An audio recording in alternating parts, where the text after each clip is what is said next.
Hay una filosofía argentina, un pensamiento riguroso acerca del lugar del hombre en la sociedad. Obras literarias como El Facundo, El Martín Fierro, El Matadero. Texto axial, fundamental, el plan revolucionario de operaciones de Mariano Moreno, Los muertos en Plaza de Mayo. El primer centenario se festeja bajo estado de sitio.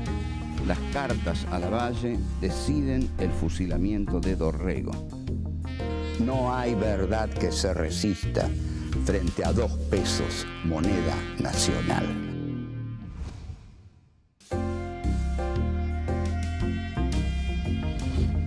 Encuentro 5. Esteban Echeverría, El Matadero. 1. La civilización pierde sus pasos. 2. La violencia y la condición humana. 3. La refalosa. 4.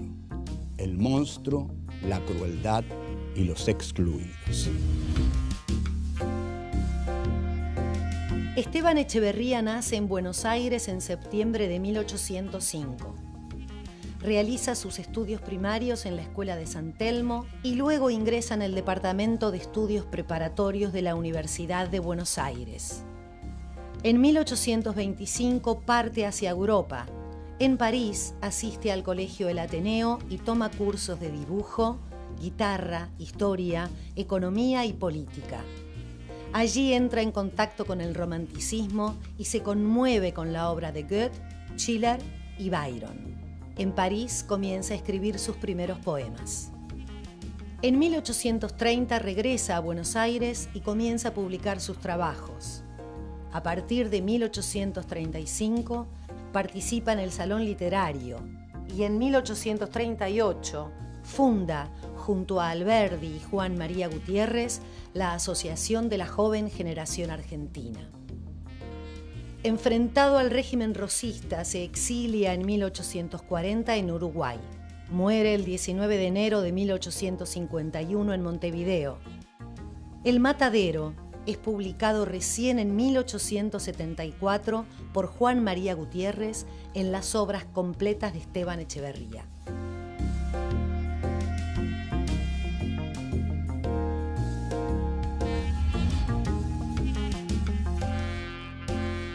En 1835, don Juan Manuel de Rosas asume como gobernador de la provincia de Buenos Aires y asume también como el vengador de Juan Facundo Quiroga, que había sido asesinado en Barranca Yaco.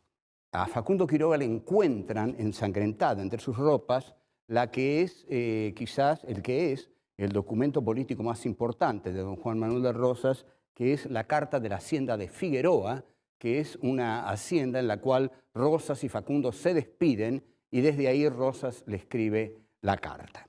En 1835, lo que estaba pasando en Buenos Aires en el ámbito intelectual era que se había creado en la librería de Marcos Sastre un salón literario. Este salón literario es quizás el de nuestra primera generación de intelectuales, ¿no? De hombres ligados a la cultura, a la élite cultural, cuya cabeza hegemónica es Esteban Echeverría, que había viajado a Francia y que había vuelto de París con todas las últimas novedades de la cultura francesa, más o menos como sigue ocurriendo de algún modo en el campo filosófico actualmente, que estamos todos muy al tanto de lo que piensa el último francesito de moda. Pero bueno, ahí llega Echeverría y en el salón literario se reúnen Echeverría, Juan Bautista Alberdi, José María Gutiérrez, Marcos Sastre, y me importa decir algo sobre Juan Bautista Alberdi. No hay que recuperar solamente al Alberdi de las bases y el crimen de la guerra. Está el Alberdi del fragmento preliminar al estudio del derecho, en el cual Alberdi le ofrece a Rosas, notable, le ofrece a Rosas ser su ideólogo. Es el primer gran desajuste entre un intelectual y un líder de masas. Rosas no lee a Alberdi y Alberdi termina exiliándose en Montevideo. El que es realmente agresivo con Rosas es Esteban Echeverría. Echeverría, que había publicado La cautiva, escribe un cuento de una inusual brutalidad que recién en 1874 Juan María Gutiérrez, en las obras completas de Echeverría, habrá de publicar. Pero Echeverría lo escribe entre 1835 y 1840 y el cuento se llama El Matadero y trata de ser, por supuesto, un cuento propagandístico, un cuento militante, un cuento para herir a la tiranía de Rosas, que así era considerado el gobierno de Rosas por los unitarios que se habían exiliado en Montevideo. El texto de Echeverría, por supuesto, es trasladado, va de mano en mano entre amigos, porque no se puede publicar y también no se puede publicar porque es demasiado terrible. Quizás por eso Echeverría cargó tanto las tintas, porque era un texto secreto para leer entre exiliados. Lo que narra el cuento es el cuento perfecto de la diferencia entre los civilizados y los bárbaros. El cuento se llama El Matadero porque ocurre en el matadero, donde Echeverría hace una descripción de la gente que trabaja en el matadero, que es la gente del rosismo, la gente que adhiere a la figura del restaurador de las leyes, que así se le decía a Rosas, y la descripción que hace Echeverría de esta gente es de un desdén, de un racismo, de un clasismo impresionante. Pocas veces se ha visto considerar a la clase, digamos, plebeya como una clase ligada, identificada con la animalidad. Son animales, es decir, carnean animales y a la vez ellos son animales. Los faenadores del matadero son también reses, como lo son las reses que ellos carnean. Andan en charcos de barro, andan entre sangre. Es un horror el cuadro que traza Echeverría. En contraste con esto, en brutal contraste con esto, viene un hombre de la cultura, un hombre de la civilización, un hombre de la racionalidad. Este hombre es un joven unitario que ha tenido la desgracia de extraviar sus pasos y de entrar en el matadero. El esquema que tenemos aquí es que la civilización pierde sus pasos y entra en la barbarie. Este joven que viene en silla inglesa, que viene muy elegantemente vestido, que tiene modales exquisitos porque es de la alta sociedad, ¿no? de la burguesía más alta o de la oligarquía más concentrada de Buenos Aires, un culto, pierde sus pasos en el matadero y ahí es muy mal recibido. Es muy mal recibido porque todos los del matadero se dan cuenta que quien ha llegado es evidentemente un unitario. Y seguimos más adelante.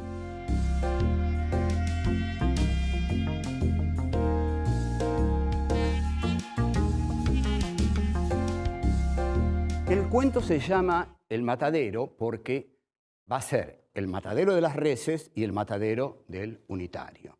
Todo a manos de esta turba salvaje que son los hombres que adhieren a don Juan Manuel de Rosas, el personaje odiado por los unitarios y muy especialmente por Esteban Echeverría. Entonces, el unitario es visualizado por los hombres del matadero. Aquí ya se produce un encuentro brutal. Lo ven, y ven que es una especie, que es un joven, que en realidad muchos ilustradores lo ilustran como el propio Echeverría, que viene montado en una cabalgadura de silla inglesa. La silla inglesa para Sarmiento en el Facundo va a ser muy importante, porque Sarmiento va a decir que si Lavalle hubiera hecho la campaña de 1840 en silla inglesa, la habría ganado. O sea, que estos elementos de la cultura europea son muy valorados por los hombres de la élite cultural de Buenos Aires. De modo que este joven unitario viene montado en silla inglesa. Y los del Matadero, que están comandados por un siniestro personaje que se llama Mata Siete, apenas lo ven venir en silla inglesa, dicen, ahí viene un unitario. Ustedes noten la alegría que deben haber sentido los tipos del Matadero cuando se les viene un unitario, se les viene un juego, se les viene un tipo con el cual se van a divertir mucho. El unitario, como todo unitario que se enfrenta con la chusma, ¿no?, es muy altanero y los desprecia con sus gestos, con su mirada, qué quieren con él, cómo se atreven, cómo se le acercan. Y hay un juez en el Matadero que lo primero que le pregunta al unitario es lo más visible para un federal. ¿Por qué no trae usted la divisa punzó? La divisa punzó era un pedazo de género, punzó, que Rosas obligaba a que todo el mundo lo llevara, ¿no?, como identificación de su adhesión a él, a Rosas. O sea que había que llevar la divisa punzó. El unitario, como era unitario, es decir, como no adhería a Rosas, no llevaba la divisa punzó. Entonces, lo que responde el unitario también es tremendamente altanero. Eso, la divisa punzó, es para ustedes. Yo soy un hombre libre, no la llevo. Es decir, lo que le está diciendo, a mí nadie me impone llevar una divisa punzó, porque yo soy un hombre libre. Y Mata Siete, que sabe responder, le dice, bueno, nosotros a los libres la divisa punzó se la hacemos llevar a la fuerza. Lo cual es una contundente respuesta, ¿no?, digamos, al orgullo de la racionalidad iluminada, oponerle la fuerza brutal de la barbarie. Esto es lo que plantea Echeverría. Mata Siete y todos sus amigos son constantemente asimilados a la condición animal. Atención aquí, como el proyecto unitario era liquidar a todos estos gauchos bárbaros, es fundamental que no pertenezcan a la condición humana. Yo le voy a decir algo muy claro. Si usted quiere matar a alguien, lo va a matar más fácil si considera que ese alguien no pertenece a la condición humana. Por ejemplo, para Hitler, los judíos no pertenecían a la condición humana porque pertenecían a una raza inferior. Hay una famosa declaración, no quiero entrar mucho en esto, pero hay una famosa declaración del general Camps, jefe de la policía durante la dictadura de Videla en la provincia de Buenos Aires, que dice, nosotros no matamos personas, matamos subversivos. Entonces, el hecho de que Echeverría describa a estos hombres como animales está preparando el terreno para una represión feroz que el unitarismo de Buenos Aires va a llevar sobre las provincias. Entre tanto, lo que hace Echeverría es mostrar la crueldad de los federales. Atención aquí también, siempre que en un texto se muestra la crueldad del enemigo, es porque se está preparando y justificando la crueldad que uno, cuando esté en buenas condiciones, va a ejercer sobre ese enemigo. Entonces, a Echeverría, por supuesto, le interesa muchísimo demostrar que los federales son infinitamente crueles, porque luego ellos van a ser crueles con los federales. Los federales lo humillan al unitario, lo vejan, lo desnudan, algo que él no quiere aceptar de ninguna manera, y antes de aceptar estas terribles humillaciones se produce un hecho inesperado. El unitario revienta de sangre, ¿no? Sus asesinos quedan sorprendidos por toda la sangre que tiene el unitario y por cómo ha reventado antes de que pudieran vejarlo más. Entonces, así termina el cuento, en medio de un baño de sangre, y Echevarría que dice, esa es la Federación Rosina y es en el matadero donde tiene su lugar.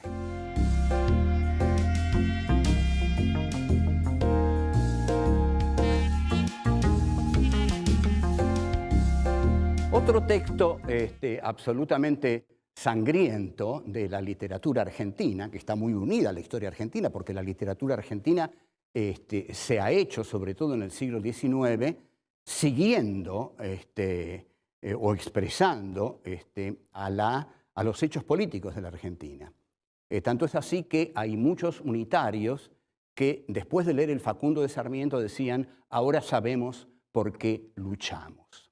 El texto que voy a comentar, que es también tremendamente sanguinario y que está en la línea del matadero, es La Refalosa de Hilario Ascasubi. Es un poema gauchesco con la característica que es un poema gauchesco escrito por un poeta unitario.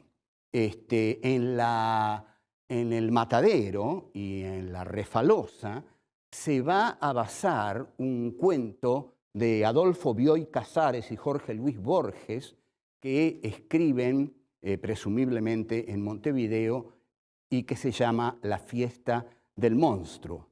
Es un cuento tremendamente antiperonista, porque justamente lo escriben porque ellos sienten que Perón es una encarnación de Rosas, ¿no? De aquí que se haya publicado luego de la caída de Perón el libro negro de la segunda tiranía. Ascasubi toma la voz del mazorquero y a través de lo que el mazorquero dice, Ascasubi va a mostrar la infinita crueldad de los hombres de la mazorca. Lo que se le hace al martirizado es que con el cuchillo, no quiero abundar demasiado en eso para no impresionarlos, pero bueno, la cosa es así, con el cuchillo lo van cortando de a poco, pero el tipo está parado y va sangrando. Y cuando sangra mucho, se crea a sus pies una especie de charco de sangre. Por eso se llama La Refalosa, porque él resfala en su propia sangre. Hay una estrofa de Ascasubi que dice, ahí es donde empieza su aflicción, pero es su aflicción. Esta estrofa la ponen Borges y Bioy como acápite de La fiesta del monstruo. Ascasubi escribe, unitario que agarramos, lo amarramos y por atrás lo agarran los compañeros que empiezan a jugar con él, a jugar cruelmente con él, porque se trata de matarlo, pero antes de torturarlo. Entonces, esta es la crueldad que Ascasubi quiere mostrar en los mazorqueros. Y la cita que vamos a leer es la siguiente. Con un puñal bien templado y afilado, que se llama el quitapenas, le atravesamos las venas del pescuezo. Ustedes observen que el hallazgo de llamar al puñal el quitapenas, en verdad un puñal bien puede ser llamado el quitapenas, porque una vez que te clavan un puñal en la garganta, se te van todas las penas, digamos, que uno ya es la última pena. Vamos a otra cita. Larga sangre, la víctima, que es un gusto. O sea que al mazorquero le gusta mucho eso de verlo largar sangre. Y del susto entra a revolver los ojos. Esto es de una crueldad enorme, ¿no? La descripción de la pobre víctima que revuelve los ojos. En realidad no los revuelve, supongo, tanto del susto, sino de las heridas que está recibiendo. Cito de nuevo. De ahí se le cortan las orejas, barba, patilla y cejas. Los unitarios llevaban patilla. Y pelao lo dejamos arrumbao para que engorde algún chancho o carancho. Es horroroso, realmente hay que admitir que el texto de Hilario Ascasubi es horroroso, porque pensar que a este pobre personaje al final lo tiran a los chanchos, no, es la descripción de una crueldad que mayor no puede ser. Ricardo Rojas, en su Historia de la Literatura Argentina, va a decir que no conoce un texto de mayor crueldad que La Refalosa que escribe Hilario Ascasubi. La Refalosa está escrita con tanta habilidad por Ascasubi que en realidad realmente sentimos que nos habla un degollador de la mazorca, porque describe con tanta precisión, con tanta habilidad y con tanta crueldad y con tanto gusto y con tanto placer esa masacre, esa tortura a la que se somete al unitario, que solamente un cruel mazorquero puede matar así. Ahora hagamos la pregunta: si este hombre mata así, ¿cómo deberá morir? ¿Cómo se plantea matarlo cuando llegue la hora de la venganza?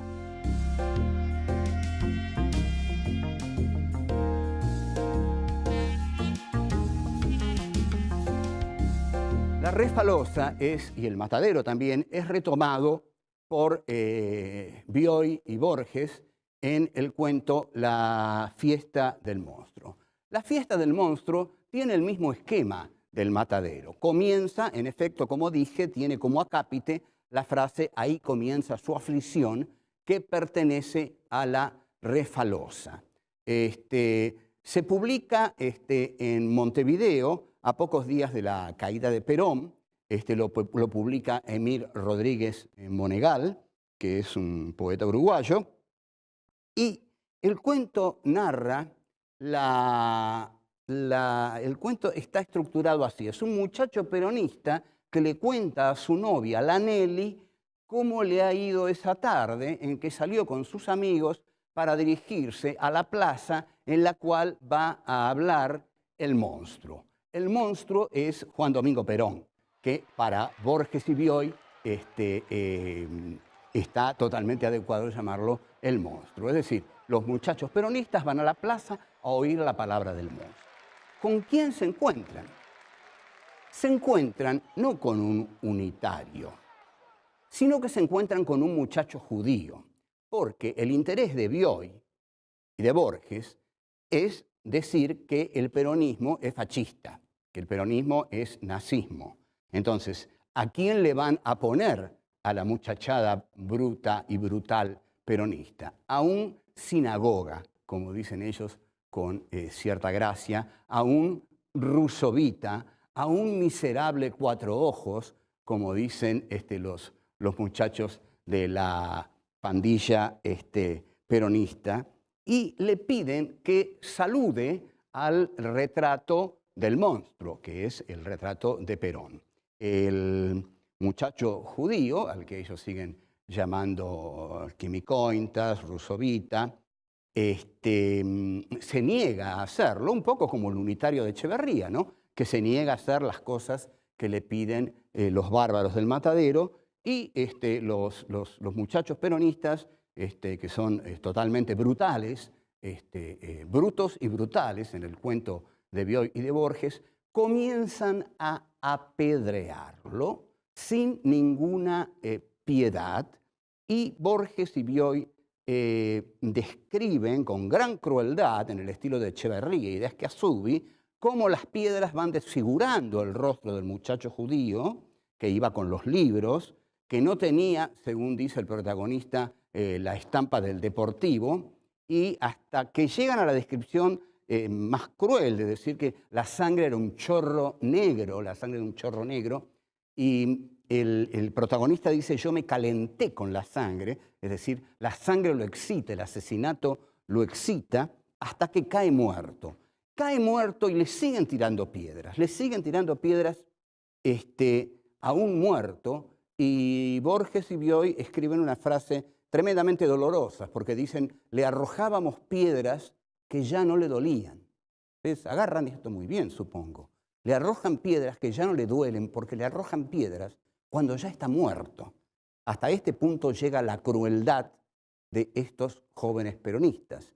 Y aquí es donde uno vuelve a preguntarse lo que me vengo preguntando constantemente. Cuando se marca esta crueldad en el adversario, ¿no se está preparando la propia crueldad? ¿No es la justificación de la propia crueldad? Efectivamente, a partir de la llamada Revolución Libertadora, se ejerce una enorme crueldad sobre el movimiento peronista, ¿no? Sobre todo a partir del artículo 4161, en el cual se impide nombrar a Perón, se hace desaparecer a Eva Perón, en fin, se masacra a 28 militantes en José León Suárez.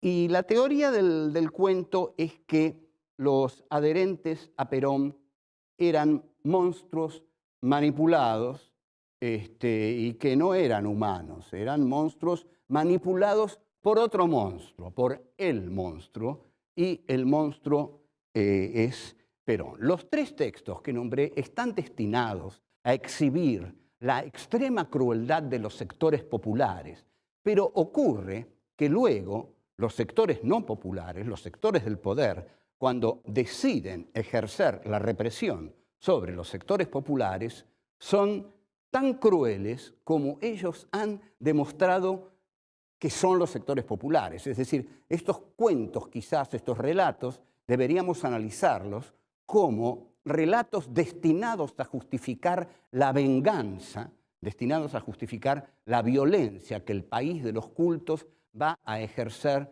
sobre el país de los excluidos y de los marginados. El cuento de Borges, yo quiero marcar claramente esto, no debe ser interpretado de ninguna manera como antiperonista, ni como un poema peronista. Digamos que desde aquí, ¿no?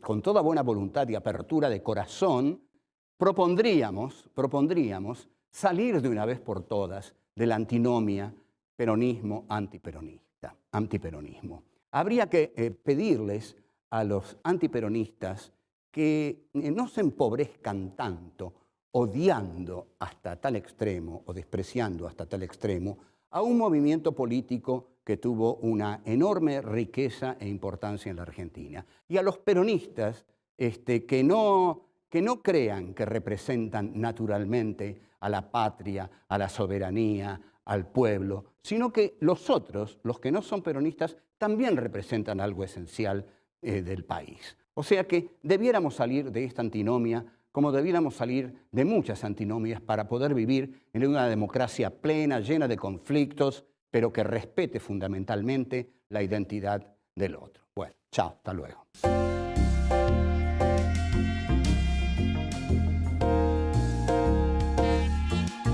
El cuento se llama El Matadero porque va a ser el matadero de las reses y el matadero del unitario.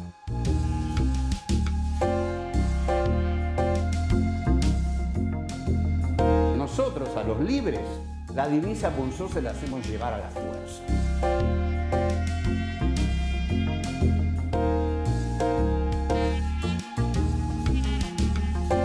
Con un puñal bien templado y afilado que se llama el quitapenas, le atravesamos las venas del pescuezo.